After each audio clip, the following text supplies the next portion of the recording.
Alors, ces joints, donc ici, donc sur l'admission, on va avoir 8 joints ici à changer.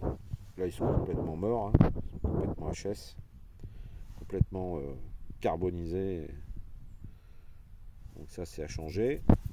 Ça, c'est la partie admission, hein. Donc, et puis un bon nettoyage, bien sûr.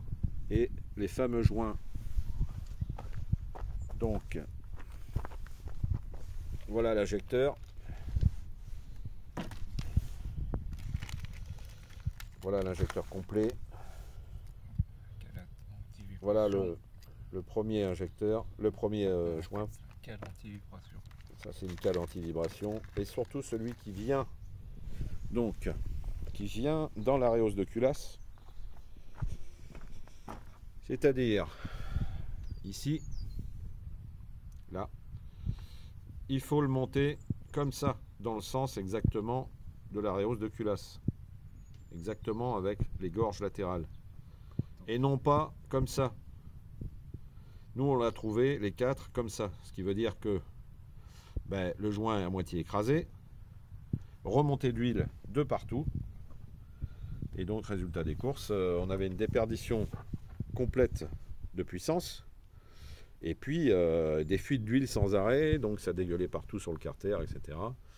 Donc, on avait beau nettoyer, changer le joint de cache-cubuteur qui vient au-dessus, là, ici.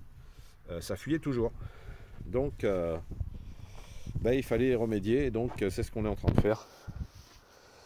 Voilà. Donc, je sais pas si on a un ancien joint écrasé. Hein, voilà un joint écrasé, mal monté. Du coup, bah, l'huile remonte par ici. La partie qui est bouffée, là. L'huile remonte. Des remontées d'huile par là. Et ça remonte dans le puits d'injecteur. Et automatiquement, bah, ça vient fuir en haut de la culasse. Et ça, c'est totalement proscrit. Donc il y en a qui ont des CAP de mécaniciens spécialistes en roue de brouette. Hein, voilà. Et je me demande d'ailleurs comment ils peuvent monter des garages et revendre des voitures en ayant fait une révision comme ça. Voilà. Donc bah, la suite au prochain épisode où là on va sortir donc les 4 injecteurs ici. Et récupérer surtout, alors il y a une partie qui est un petit peu embêtante, c'est le fond, tout au fond. Il y a un joint cuivre qui est au fond et qui n'est pas facile à retirer parce que s'il est trop écrasé, qui a été serré bah, comme un bourrin, résultat des courses au fond, il y a un tout petit joint cuivre qu'on a ici, en fait qui vient se positionner là, qui est là. Voilà le joint cuivre.